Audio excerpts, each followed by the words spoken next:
Hello, my name is Niffy and I want to start a video series about different characters and Psycubes.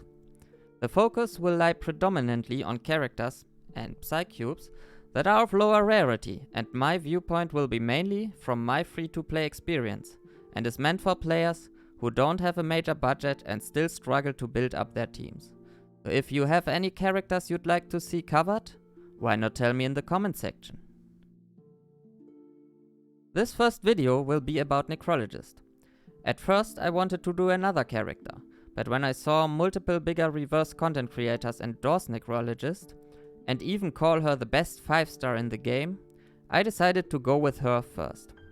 So let's see how good Necrologist really is, and also if she is the unit for you.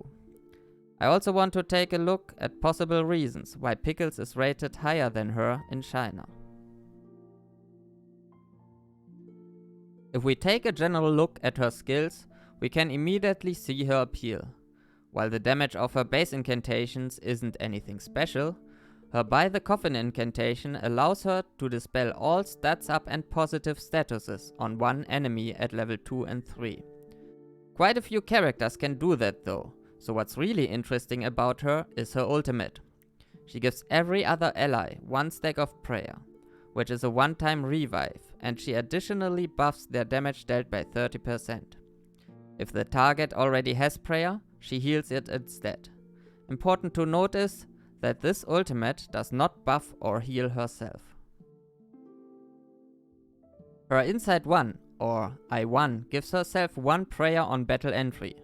Her I2 gives her plus 8% damage dealt, and her I3 gives her a small heal whenever a prayer buff on your side is either used up or dispelled by the enemy.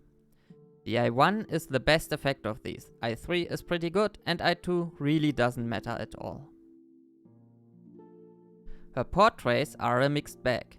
P1 raises the damage bonus to allies of her ultimate to 40% instead of 30%. P2 and 4 raise the damage of her base incantation slightly. Her P3 raises the heal of the ultimate, and lastly P5 raises the damage bonus of her ultimate to 50%. The only really important ones here are P1 and P5. P3 is nice to have, and P2 and 4 really don't matter to her overall performance. Her first real weakness becomes clear when we look at her base stats.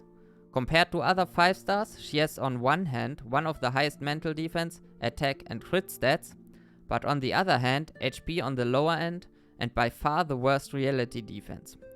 On I3 level 20, compared to Balloon Party, who has the highest reality defense, she misses out on 800 HP and over 200 reality defense in base stats alone. Compared to a significantly less invested I2 level 50 Sonetto, she still misses out on over 300 HP and 100 reality defense. What's even worse for her in this regard is that right now in most content the enemies deal reality damage. 2 out of 3 raids deal reality damage only, while the third deals predominantly mental damage but still has 1 minion that deals reality damage. Where does this leave us with Necrologist?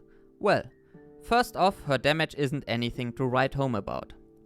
Her high attack and especially the crit start are mostly wasted on her, as her incantations don't have too good of a multiplier, and she's completely missing an ultimate that deals damage.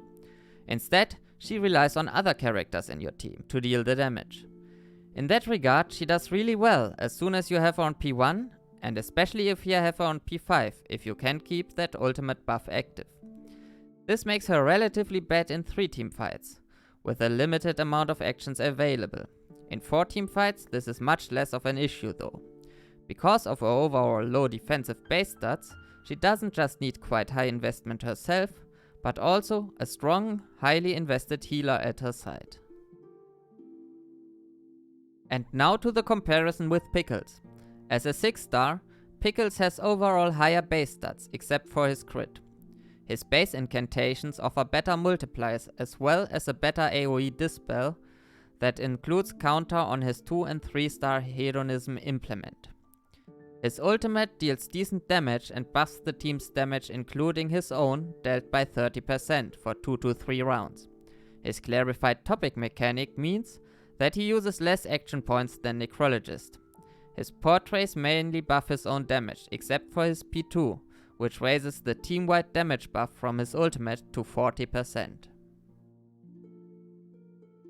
Overall, the difference between Pickles and Necrologist, in my opinion, comes down to preference. Pickles offers a lot more damage and is far more AP friendly than Necrologist, while Necrologist offers a strong sustain mechanic in her revive, as well as with portraits a higher buff for her teammates if you have her P1, and especially P5 with 50%, as even a P2 Pickles only gives a 40% damage buff. So, how good is Necrologist? Necrologist is a very powerful support in 4 team fights, which means she's good in both raids and final limbo stages. She requires high investment as well as high investment on her teammates. She requires her P1, and optimally you'd really want her P5. This makes her a strong support for accounts that are high end, but the high overall investment cost means that players with a lower budget won't get nearly as much value out of her. For those players, it is better to first invest into their carries and later add Necrologists to their roster. While building Pickles himself is a little bit more expensive than Necrologist, he is a viable option and can offer players with low budget far more on his own than Necrologist can. And this wraps up my video on Necrologist. I hope you liked it, and as said at the start of the video, if you want to see me cover certain characters, please tell me so in the comments.